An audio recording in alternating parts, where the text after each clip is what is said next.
आज के लेक्चर में हम जो चीज़ बात करने वाले हैं वो एज सच एग्ज़ाम में डायरेक्ट इनसे क्वेश्चंस नहीं बनते, बट ये ऐसी छोटी छोटी कीवर्ड हैं जो जिनका बिल्कुल आपको कोर एसेंस पता होना चाहिए एथिक्स के पेपर में। और जनरल लाइफ में भी ये ऐसे शब्द हैं जो बड़े पास पास चलते हैं, जैसे बिलीव्स मतलब विश्वास हो गया, वैल्यू मूल्य, ये ऐसी चीज़ें बड़ी साथ साथ चलती हैं। मोरालिटी एथिक्स सबसे कंफ्यूजिंग चीज़ है जो याद करना या फिर इसको समझना सही तरीके से समझ नहीं पाते। तो हम इसको आज बहुत आसान करने की कोशिश करेंगे। तो आज के लेक्चर में स्टार्ट करते हैं हम बिलीव्स, वैल्यूज़, मोरालिटी और एथिक्स। बायलिंगुअल कोशिश कर रहा हूँ मैंने इस चीज़ को रखने का। अगर कोई मिस्टेक होंगी मुझसे तो कमेंट सेक्शन में आप बता दीजिएगा कि ये गलत ट्रांसलेट हुआ है। बट देखते हैं अपन कैसा चलता है और कैसे पसंद आते हैं आपको लेक्चर्स। अपना पब्लिक एडमिनिस्ट्रेशन कंप्लीट हो चुका है, सोशोलॉजी साथों साथ चल रहा है। तो वो अगर आप वो वाले लेक्चर्स भी देखना चाहते हैं तो उनकी लिंक मैं डिस्क्रिप्शन में डाल दूंगा। तो चालू करते हैं हमारा आज का दूसरा लेक्चर एथिक्स का, जो है धारणा विश्वास यानी बिलीव्स, मूल्य मतलब वैल्यू, मोरालिटी मतलब नैतिकता और एथिक्स मतलब हो गया हमारा नीति शास्त्र। तो बिलीव्स जो शब्द है उसको जैसे अगर ट्रांसलेट करेंगे तो आप बहुत सारे शब्द निकल के आते हैं, जैसे विश्वास आ जाएगा, धारणा आ जाएगा। लेकिन इसको हम विश्वास ज़्यादा सही पकड़ के चलते हैं कि ये आखिर बिलीव्स है क्या, और कैसे बिलीव्स वैल्यू को ऐड ऑन करती है, फिर वैल्यू से कैसा आपका एटीट्यूड बनता है और एटीट्यूड से आपका कैरेक्टर या फिर बिहेवियर का डेवलपमेंट होता है, उस चीज़ को हम देखेंगे। तो सबसे पहले देखते हैं कि आखिर बिलीव्स हैं क्या। जो विश्वास मतलब अगर अपन डेफिनेशन इसकी देखना चाहें तो ये क्या है, हम उस चीज़ को समझते हैं। तो बिलीव्स क्या है? Believes refers to conviction, acceptance that something exist और is true specially without proof. यहाँ पे सबसे बड़ा कीवर्ड है हमारा ये प्रूफ। और हिंदी में इसकी डेफिनेशन होगी विश्वास या मान्यताएं से तात्पर्य दृढ़ विश्वास या स्वीकृति से है कि कुछ मौजूद है या बिना परिणाम के विशेष रूप से सत्य है। मतलब कुछ एग्जिस्ट करता है, हम उसको मानते हैं, लेकिन कोई भी चीज़ है उसके पीछे हमारा प्रूफ नहीं है। हम इस तरीके से बिलीव को देखते हैं। मतलब हम भगवान पे भरोसा रखते हैं, भगवान दिखता नहीं है लेकिन हमारा विश्वास है। हमको लगता है कि ये सृष्टि का निर्माण किसी ने किया है तो वो भगवान ने किया है। फिर हमारे दिमाग में ये आता है कि यार कि चीटिंग करना अच्छी बात नहीं है। इस तरीके से हमारे कन्विक्शंस जो रहते हैं, हमारे बिलीव्स रहते हैं चीज़ों को लेके, वो इस तरीके से ये पैदा करते हैं। तो अगर कोई चीज़ अगर आपको डिफाइन करना है कि बिलीव्स का संबंध आखिर है किस चीज़ से, तो इसका संदर्भ सिर्फ होता है धर्म से। तो आप बोलोगे सर आप बिलीव्स पढ़ा क्यों रहे हो? बोलोगे यार ब्रो मतलब आप बिलीव को पढ़ाने की जरूरत क्यों पड़ रही है एथिक्स के पेपर में? तो सबसे पहली बात देखिए कि हमारा जो चरित्र का निर्माण होता है, कैरेक्टर का डेवलपमेंट होता है, या फिर एथिक्स मतलब नीति शास्त्र में जब हमारे मोरल वैल्यूज मतलब नैतिकता, नीति शास्त्र ये एड ऑन होती हैं, लेकिन उनका सबसे पहला बेस क्या है? भरोसा। आप किस धर्म में पैदा हुए, आप किस घर में पैदा हुए, ये आपके बिलीव सिस्टम को इवॉल्व करते हैं और धीरे धीरे ये आपकी वैल्यू सिस्टम में ऐड ऑन होती है। अब वैल्यू सिस्टम क्या है वो हम अगले वाली स्लाइड में देखेंगे, और उसके बाद क्रोनोलॉजी बिठाएंगे इन सब चीज़ों की, बिलीव्स की, वैल्यूज़ की, मोरालिटी की और एथिक्स की। तो हमने देख लिए कि कीवर्ड क्या है इसका। बिलीव का कीवर्ड हमारा क्या है? Without proof. ठीक है। और क्या कहते हैं कि मेन इंपॉर्टेंस इसकी क्या है? धर्म से। ये एसोसिएटेड कितना है हमारा? धर्म से।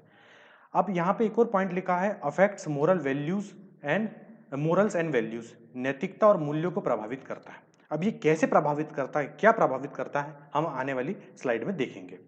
तो सबसे पहले हम अभी देख लिए कि बिलीव क्या है। तो अगर हमारे पास डेफिनेशन आएगी तो हम ऐसी कोई भी चीज़ लिखेंगे कि किसी चीज़ को एक्सेप्ट करना, या हमारे अंदर की कन्विक्शंस मतलब दृढ़ विश्वास होना किसी चीज़ पर कि वो है, लेकिन उसका हमारे पास प्रूफ नहीं है, सिर्फ हम मान लेते हैं, ये हो जाता है हमारा बिलीफ।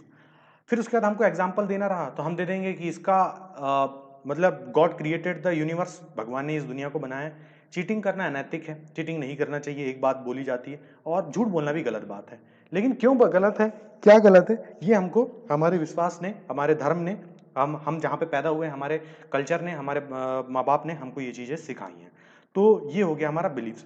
अब लिंकिंग पैदा करेंगे। अभी तो बिलीफ का भी आप सिर्फ इतनी पिक्चर अपने दिमाग में रखिए। अब हम वैल्यूज की ओर बढ़ते हैं। वैल्यू का हिंदी में मतलब होता है मूल्य, है ना। वैल्यू का मतलब होता है मूल्य।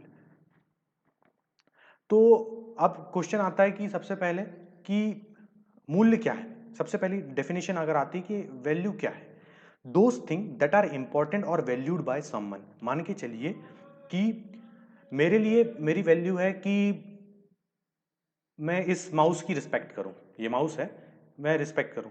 मान के चलिए एक छोटा बच्चा होगा, वो इसको तोड़ देगा, उसके लिए कोई इसकी इज्जत नहीं है। वहीं उसका अगर खिलौना होगा तो वो उसकी वैल्यू करेगा, वो मेरे लिए एक गार्बेज है।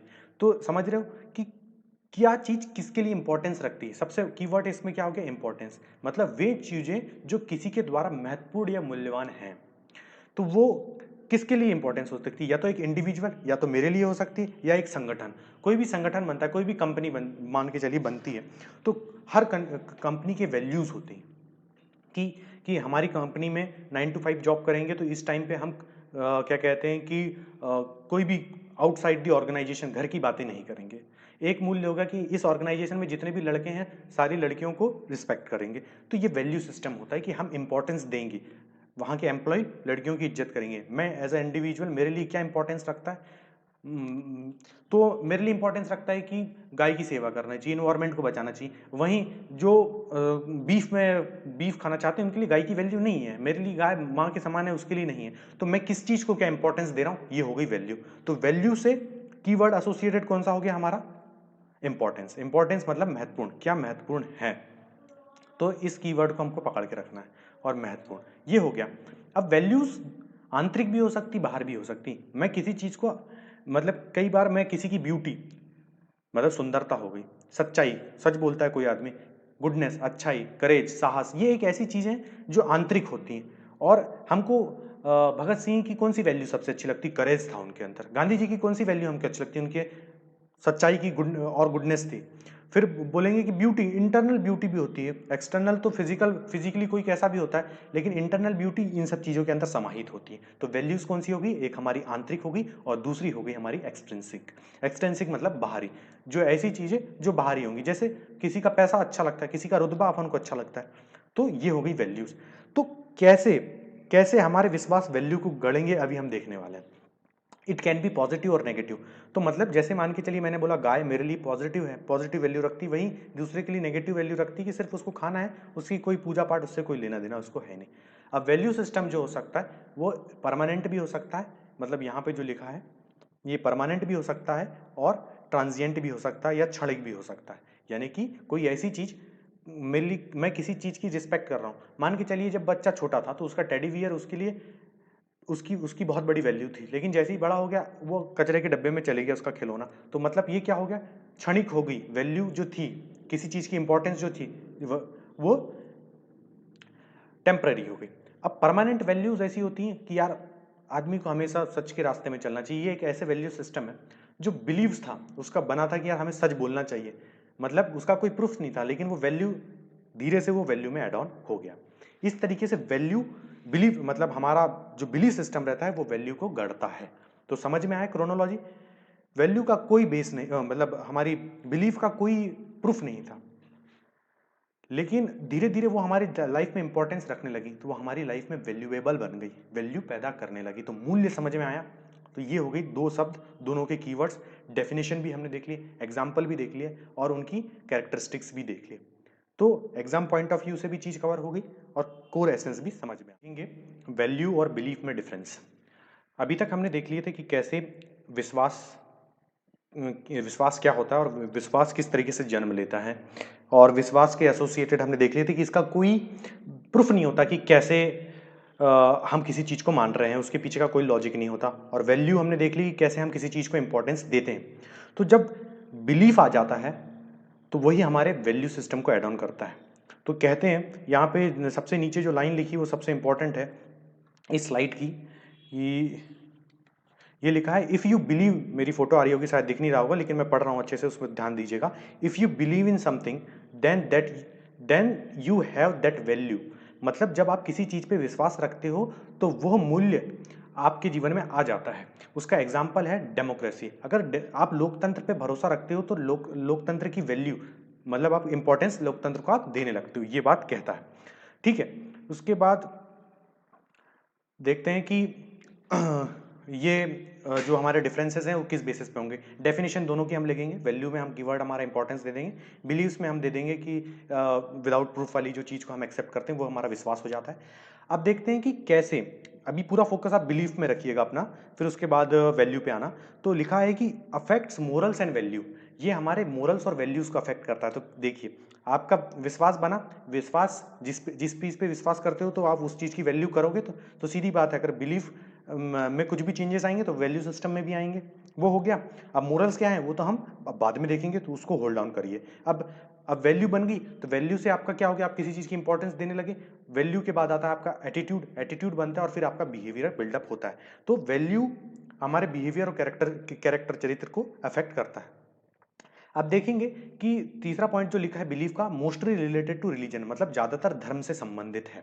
तो हमारा जो विश्वास है वो धर्म से ही एसोसिएटेड रहता है, कोई भी चीज जो बनती है वो हमारे धर्म से रिलेटेड रहती है। लेकिन वहीं वैल्यू की जब बात करते हैं तो वैल्यू सिस्टम हमारा डे टू डे लाइफ से रिलेटेड रहता है, क्योंकि ये टेम्पररी भी हो सकता है, परमानेंट भी होता है, चेंज होने वाली चीज हो गई। तो यहाँ पे क्लियर कट हो गया हमारा डिफरेंस कि वैल्यू सिस्टम और बिलीफ में अंतर क्या होता है और ये इनका एसोसिएशन किस चीज से है। तो ये चीज क्लियर हो गई कि कैसे बेस है बिलीफ और उससे है, उसके ऊपर आता है वैल्यू। अब आगे बढ़ते हैं, अब आते हैं मोरालिटी और एथिक्स में। तो आगे बढ़ने से पहले मैं एक चीज क्लियर कर देता हूं कि बहुत कंफ्यूजिंग वर्ड है। अगर आप मोरालिटी लिखेंगे तो नैतिकता आता है, और एथिक्स भी ट्रांसलेट करेंगे तो नैतिकता। ये वर्ड बहुत कंफ्यूजिंग है, लेकिन मोरालिटी में एक चीज याद रखना, ये इंडिविजुअल से रिलेटेड है। सबसे इंपॉर्टेंट कीवर्ड है इसका इंडिविजुअल से, और इथिक्स का जो रिलेशन है वो प्रोफेशन से है। ठीक है, इन चीज के बीच में मैं बहुत अच्छी एक लिंकिंग बनाया हूं, सबसे आखिरी में पता चलेगा, लेकिन अभी तो अभी अपन को एक एक शब्द को धीरे धीरे आगे बढ़ेंगे हम। तो अगर मान लो आपको सब्जेक्ट से रिलेटेड देख लीजिए, तो इथिक्स सब्जेक्ट है, नीति शास्त्र, शास्त्र कहा जाता है फिलॉसफी का, और सब्जेक्ट मैटर मतलब विषय वस्तु, सब्जेक्ट मैटर वो क्या है, मोरालिटी। मतलब कि इथिक्स के अंदर आता है हमारा मोरालिटी। लेकिन ये शब्द सिनोनिम्स हैं, पर्यायवाची हैं, लेकिन ये अपनी अपनी एक अलग डेफिनेशन रखते हैं और हर एक अपनी अपनी जगह पे आता है। तो कैसे ये अलग है इस चीज को हम देखेंगे, लेकिन अभी हमारा पूरा फोकस है इथिक्स को समझने का। तो इसको मिटाते हैं और इथिक्स को समझते हैं। ठीक है,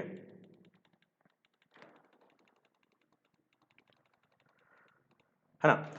तो व्हाट इज मोरालिटी, नैतिकता क्या है। तो जब डेफिनेशन अगर इसकी आएगी तो the word morals is derived from Greek word मोस विच मींस कस्टम।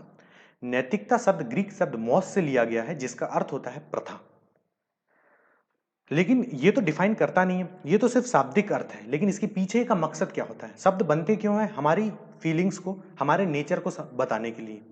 तो जब दो वर्ड पैदा हुए तो हर पर्यायवाची पूर्ण रूप से पर्यायवाची नहीं होते, क्योंकि एक्स बनना एक्स है और वाई बनने की जरूरत ही क्यों हुई, एक्स को बराबर क्यों कह सकते हो। हाँ, कुछ कंटेक्स्ट में एक्स और वाई बराबर आ सकते हैं, लेकिन एक्स अपने आप में एक्स है और वाई अपने आप में वाई है, क्योंकि इस शब्द की कहीं अपनी जगह एक अलग इंपॉर्टेंस है और इस शब्द की अलग। दोनों एक कभी नहीं हो सकते और कभी हो भी सकते हैं, इसलिए डायलैक्ट्स रहता ही है शब्दों के बीच में। तो अब देखते हैं कि इसकी स्टैंडर्डाइज्ड डेफिनेशन क्या होगी। It is a standard that we individually set for our self in regards to right और रॉन्ग। यह वह मानक है जिसे हम व्यक्तिगत रूप से सही या गलत के संबंध में स्वयं के लिए निर्धारित करते हैं। मान के चलिए, मेरे लिए जो चीज सही है वो सामने वाले पर्सन के लिए सही नहीं हो सकती। जो मांस खा रहा है और जो मांस नहीं खा रहा है उसके लिए, दोनों के लिए अलग अलग इंपॉर्टेंस है। उसको लगता है कि मांस खाना सही है, मेरे को लगता है गलत है। तो वो जो मेरे लिए गलत है वो उसके लिए सही नहीं हो सकता। ये पूरा का पूरा खेल व्यक्तिगत रूप में है, इंडिविजुअली। तो जो इसमें कीवर्ड अगर आपके दिमाग में कभी भी मोरालिटी घुमा तो हमको क्या याद रखना है, इंडिविजुअली। तो इथिक्स को हम पढ़ेंगे ही कीवर्ड से और स्वरूप के भी जानते जाएंगे। बिलीफ्स की बात आ गई थी तो हमने प्रूफ विदाउट प्रूफ कह दिए, वैल्यू की बात आ गई थी तो इंपॉर्टेंस कह दिए, और मोरालिटी की बात आ गई तो इंडिविजुअल को ला दिए। Moral principles are one sense of good और बोड फेयर और अनफेयर, रीजनेबल और अनरीजनेबल। किसको क्या लगता है, मतलब कॉन्साइंस की बात आती है ना, अंतरात्मा की बात आती है, जो चीज मेरे लिए सही है वो दूसरे के लिए गलत हो सकती है। अब जैसे मान के चलिए जो चोरी करता है वो आदमी को गलत क्या है, उसके लिए चोरी करना सही है, उसको लगता है कि यार मैं चोरी करके अपना पेट पाल कर सकता हूँ तो सही है, हमको गलत लगता है, व्यापक तौर पे वो चीज गलत ही होती है। तो यहाँ पे जो व्यापक तौर पे गलत और सही होती है वो एथिक्स हो जाता है, और इंडिविजुअल लेवल पे गलत और सही है वो मोरालिटी हो जाता है। लेकिन जो व्यापक सही है और मोरल सही भी है, दोनों सही जब मिल जाते हैं तो एथिक्स और मोरल एक हो जाते हैं। इस परिपक्ष में ये दो शब्द पर्यायवाची हो जाते हैं।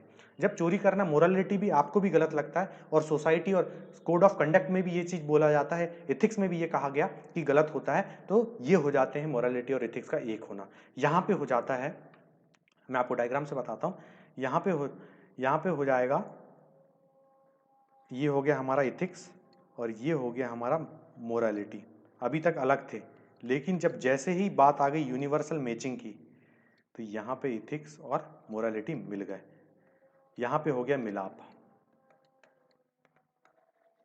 ठीक है, तो ये हो गई हमारा एथिक्स और मोरालिटी को समझने की, जो यहाँ से हमने थोड़ा सा बेस ले लिया एथिक्स का, थोड़ी सी आपको मैंने टीजर दिखा दिया आने वाली चीज हम जो क्या पढ़ने वाले हैं उसका।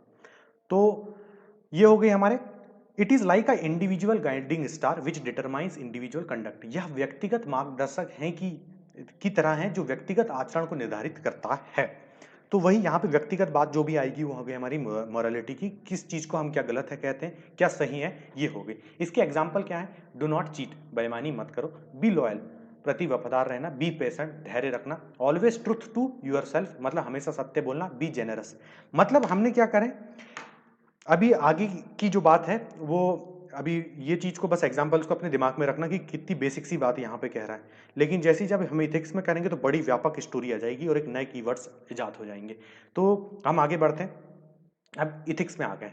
Ethics is derive from the word ethos which means character, culture, habit. नीति शास्त्र का यह भी एक ग्रीक शब्द से आया है, इथोकोस से लिया गया है, जिसका अर्थ होता है चरित्र। अब देखो हमने क्या करे, सबसे पहले बिलीफ लाए थे, फिर वैल्यू लाए, फिर मोरालिटी में हम इंडिविजुअल को बोले भैया तुमको जो करना है वो करो, मतलब तुम्हारी पसंद नापसंद की बात आ गई। लेकिन हमने एक बड़ी पिक्चर बना दी है, मतलब अब हमने कल्चर ला दिए। कल्चर मतलब क्या हो गया, कलेक्टिव पीपल आ गए ना, बहुत सारे लोग आ गए, मतलब सोसाइटी का निर्माण हो गया है।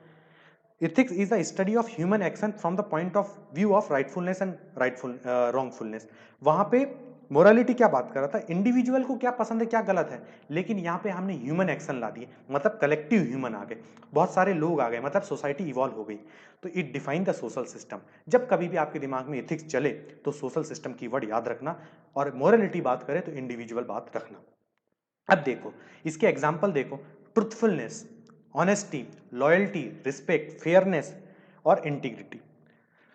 अब इनने करे कुछ नहीं है, जो बात मोरालिटी कह रहा था अच्छी बुरी को, इन्होंने एक नई डेफिनेशन दे दी है, मतलब ब्रॉडर व्यू में ले लिए, मतलब अच्छा बुरा किस में आ गया, हमारा ऑनेस्टी में आ गया। फिर सही गलत वाली चीज, मतलब सच सच बोलना चाहिए, वहां पे बोला था being truth to one self हो गया, तो यहाँ पे ट्रुथफुलनेस दे दिए। तो यहाँ पे सारा खेल आ गया है, यहाँ पे सारा खेल आ गया है बड़े पैमाने में, यानी ब्रॉडर ब्रॉडर व्यू हो चुका है, और सारा खेल चल रहा है अब इंडिविजुअल से हटके, पूरा खेल चल रहा है सोसाइटी का। यहां पे कलेक्टिव ह्यूमन की बात हो रही है, कलेक्टिव ह्यूमन की बात हो रही है। तो ये बात समझ में आई कि कैसे हम जो चीज अभी देख रहे थे, विश्वास से वैल्यू आई, वैल्यू से मोरालिटी, मोरालिटी में इंडिविजुअली अपना गेम खेल रहा था, लेकिन हमने एथिक्स पे ला दिए कलेक्टिव सोसाइटी, हमने ला दी लोगों को, X Y Z A B C सब लोग आ गए। तो एथिक्स बात ही इस चीज की करता है। अब समझ में आया एथिक्स को हमने सब्जेक्ट में क्यों इनकलकेट करें, क्योंकि हम किससे डील करेंगे, सोसाइटी से। सोसाइटी मतलब ब्रॉडर व्यू से बात करने वाले हैं। तो नीति शास्त्र कहता है, समाज के बारे में बात करता है कि सही और गलत जो समाज की परिदृश्य में होगा वो होता है नीति शास्त्र। अब हम आगे बढ़ते हैं, इसको मिटा देता हूं मैं,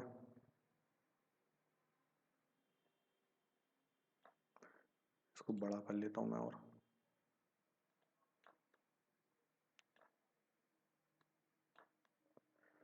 तो अभी तक जो हमने समझे फंडामेंटल्स, बेसिक बेसिक चीज़ों को समझ गए।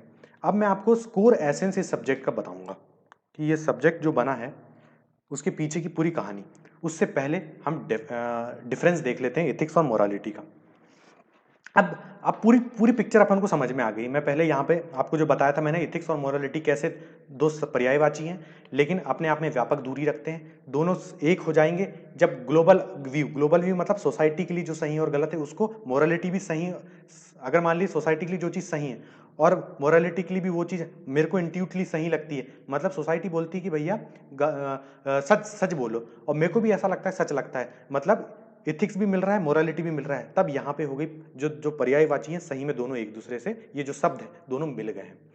वरना मोरालिटी इंडिविजुअल की बात कर रहा है, इथिक्स सोसाइटी की बात कर रहा है। अब देखते हैं इनके डिफरेंस। तो इथिक्स जो है वो प्रोफेशनलिज्म पे बिलीव करता है। इसका एग्जाम्पल देते हैं अपन को। मान के चलिए कोविड की सिचुएशन है, आप इस एग्जाम्पल को ध्यान से सुनिए। कोविड की सिचुएशन है, एक पेशेंट एक पेशेंट को कोरोना हो चुका है और उसका SpO2 चले गया 30-40, वो तड़प रहा है 3-4 दिन से। तो क्या डॉक्टर की, अब वो तड़प रहा है, डॉक्टर स्टाफ, लड़के का जो जो पेशेंट है उसका बेटा भी बोल रहा है कि मैं अपने बाप को ऐसा तड़पता नहीं देख सकता, उसको मार दीजिए, उसको मतलब ऐसा इंजेक्ट करिए कि वो उसकी मृत्यु हो जाए। डॉक्टर पेशेंट भी बोल रहा है कि डॉक्टर साहब मैं बहुत तड़प रहा हूँ, मेरी मेरी जान ले लीजिए आप, मतलब मेरे को मृत्यु चाहिए, इच्छा मृत्यु मतलब यूथनेशिया चाहिए। लेकिन डॉक्टर का कोड ऑफ कंडक्ट कहता है उसको कि भैया मेरे नॉर्म्स मतलब जो मेरी कोड ऑफ कंडक्ट है, आचार संहिता है, जो मेरे नियम और धर्म, जो मेरी डॉक्टरी की प्रोफेशनलिज्म में कहा गया है कि मैं किसी की जान नहीं ले सकता। मतलब डॉक्टर भी जान रहा है, नर्सेज भी बोल रही हैं, डॉक्टर की इनर वॉइस भी कह रही है इसको मतलब इसको इंजेक्ट करके बेचारे को मतलब मृत्यु ही देना उसको ज़्यादा सही रहेगा। लेकिन इस टाइम पे उसके जो नॉर्म्स कोड ऑफ कंडक्ट्स हैं मोरालिटी से पीछे हो जा रहे हैं और एथिक्स आगे आ जा रहा है। तो इस टाइम पे ये हो जाते हैं, ये हो जाती है एथिक्स और ये हो जाती है मोरालिटी, मतलब जो पर्सनल चीज़ों को जो सही लगे और एथिक्स में अलग, जो प्रोफेशनल चीज में जो सही लगे, जो प्रोफेशनल बात करती है एथिक्स की बात करता है, पर्सनल मतलब निजी बात जो करता है वो मोरालिटी। तो ये एग्जांपल से आपको समझ में हो गया, अच्छे से समझ में आ जाएगा कि एथिक्स क्या है, मोरालिटी क्या है।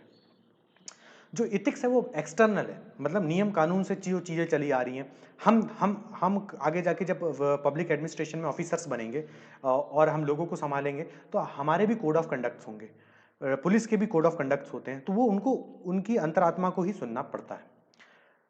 जो मोरालिटी होती है वो किससे रिलेटेड होती है, हमारी कंसाइंस से रिलेटेड होती है, इसका पूरा लेना देना हो जाता है कंसाइंस से। और जो एथिक्स होती है ऑब्जेक्टिविटी पे, निष्पक्षतावाद पे बिलीव करती है, मतलब ऑब्जेक्टिविटी और सब्जेक्टिविटी को अपन समझते हैं। हमारा प्री का पेपर क्या होता है, ऑब्जेक्टिव होता है, 4 ऑप्शन रहते हैं। तो मेरे लिए जो सही आंसर है, जो +2 मेरे को देगा, वो सारे स्टूडेंट को भी उनके लिए भी यही आंसर सही है। अगर इसके अलावा कोई लगाएंगे तो ये गलत हो जाएगी। तो ऑब्जेक्टिविटी में सारी चीजें बराबर होती हैं। अब सब्जेक्टिविटी होती है, हमारा पेपर होता है सब्जेक्टिव मेंस का, मतलब कुछ आंसर में मैं एग्जाम्पल कुछ और दूंगा, कोई दूसरा आदमी कुछ और देगा, तो यहाँ पे वेरिएशन आ जाता है। तो इंडिविजुअलिटी की बात कहाँ पे आ गई, अलग अलग इंसानों की बात आ गई मोरालिटी में, और सबके लिए बात आ जाती है। जब सोसाइटी कलेक्टिव एफर्ट्स जो सबके लिए जो सही है, सबके लिए जो गलत है जो बात करे, वो हो जाती है एथिक्स। तो यहाँ पे मोटा मोटा हमने डिफरेंस देख लिया। आई होप आपको समझ में आ गया होगा। अब देखते हैं, सबसे इंपॉर्टेंट चीज देखेंगे हम, इस सब्जेक्ट का एसेंस, जो पूरा सब्जेक्ट चलने वाला है। आप कितने ही कीवर्ड डाल लीजिए, कुछ भी चीज चलिए, अब हम इस डायग्राम से समझेंगे। ये पूरा निष्कर्ष है इस सब्जेक्ट का, पेपर 4 का। आपका बेस इस चीज से बन जाएगा। जब कभी भी आपको कोई भी द्वंद्व आए कोई भी सब्जेक्ट में, मतलब इस सिचुएशन में, तो इस चीज को देख लीजिएगा। हमें इंडिविजुअल, इंडिविजुअल मतलब मैं तुम और आप, सोसाइटी मतलब कलेक्टिव हम, है ना, समाज हो गया। एथिक्स मतलब नीति शास्त्र हो गई, स्टैंडर्ड मतलब मानक हो गए, मोरल मतलब होता है नैतिकता, और वर्च्यू मतलब होता है गुण। गुण, ये वर्च्यू का मतलब हो गया, यहां लिख ही देता हूं मैं, गुण। और वॉइसेस का मतलब होता है आवाज। तो कैसे इथिक्स इवॉल्व होता है और इथिक्स किस चीज की बात करता है, हम ये देखेंगे, बहुत ध्यान से सुनना। इंडिविजुअल हो गया मैं यहां पे हूं नीचे, मेरे दिमाग में मेरे मॉरल्स हैं, मेरे लिए कुछ चीज सही है, कुछ चीज गलत है। और यहां पे हो गए गुण, मतलब मेरे कुछ गुण हैं और मेरी वॉइसेस चलती यार कि मेरे दिमाग में हमेशा एक आवाज़ चलती रहती है कि यार ये गलत है, ये सही है। लेकिन जब ये धीरे-धीरे कलेक्टिव एफर्ट्स लेने लगते हैं, मतलब सोसाइटी मतलब कलेक्टिव पीपल, और सोसाइटी कुछ स्टैंडर्ड्स बना लेती है। सोसाइटी में कुछ स्टैंडर्ड हैं कि मतलब भैया दारू पीना नहीं चाहिए, सच बोलना चाहिए, लोगों को प्रेम भाईचारे से साथ रहना चाहिए। तो मेरे वैल्यूज़ धीरे धीरे सोसाइटी में जब इनकलकेट होने लगे और जब ये स्टैंडर्ड बन गए सोसाइटी के, और बहुत समय तक ये स्टैंडर्ड जब सबके द्वारा एक्सेप्ट किए जाने लगते हैं, तब वहां पे बन जाता है, वो बन जाती है एथिक्स, वो कहलाता है नीति शास्त्र। तो इस तरीके से ये सब्जेक्ट इवॉल्व होता है।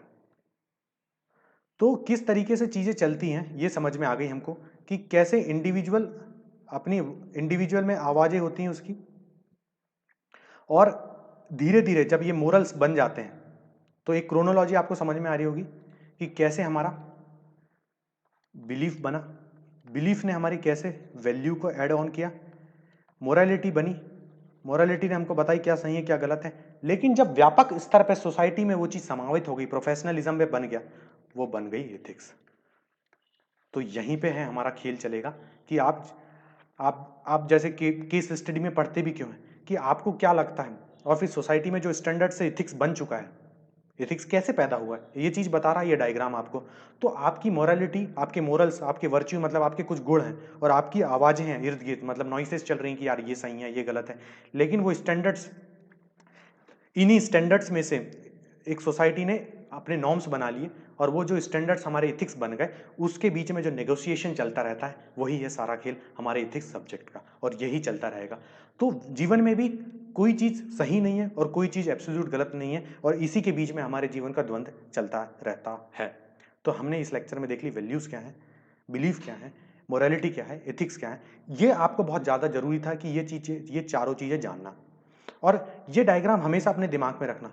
मान रहा हूं आपको अभी ये चीज़ कई बार ये चीज़ समझ नहीं आ रही, लेकिन समझ नहीं आएगी कि यार कैसे इंडिविजुअल सोसाइटी पे जा रहा है, कैसे इंडिविजुअल और सोसाइटी के बीच में नेगोशिएशन चल रहा है। लेकिन और आगे जब पढ़ते जाएंगे तो ये चीज़ मैं बार बार लाते जाऊंगा आपको, ये एग्जाम मतलब ये डायग्राम की तरह वो चीज़ को रिलेट करवाते जाऊंगा, तो आपको बहुत अच्छे से समझ में आएगा कि कैसे हमारे गुण, नैतिकता जो इंडिविजुअल के पास रखी है, वो आगे जाके सोसाइटी के स्टैंडर्ड्स बन जाते हैं, और वहीं से वो इथिक्स बन जाता है। तो इस लेक्चर में इतना ही है। अगर आपको सही में ये लेक्चर्स पसंद आ रहे हैं तो कमेंट सेक्शन में दिल खोल के बताइए कि यार आप बहुत अच्छा सही पढ़ा रहे हैं या गलत पढ़ा रहे हैं। पसंद नहीं आ रहे तो बेधड़क डिसलाइक करिए, बोलिए कि आप गलत पढ़ा रहे हैं, कुछ चेंजेस लाइए आपकी टीचिंग मेथडोलॉजी में। तो इसके अलावा मेरे जो लेक्चर्स बन चुके हैं पब्लिक एडमिनिस्ट्रेशन में, वो देखिए, उनकी लिंक मैंने डिस्क्रिप्शन बॉक्स में डाल दूंगा। सोशोलॉजी हमारा चल ही रहा है, वो भी 2 से 3 लेक्चर का है, वो भी खत्म हो जाएगा। इसके अलावा आपको कोई भी क्यूरी है तो आप प्लीज़ कमेंट सेक्शन में पूछिए। कोई भी फीडबैक देना चाहते हैं कि यार सर ये चेंजेस आप चढ़िए आपकी टीचिंग मेथोडोलॉजी में, तो मैं वो भी अडॉप्ट करूंगा। उससे रिलेटेड कोई भी गलती होती है तो आप उसको बता दीजिएगा, मैं उसको सुधार करूंगा। मिलते हैं हम नेक्स्ट लेक्चर में। बहुत बहुत धन्यवाद।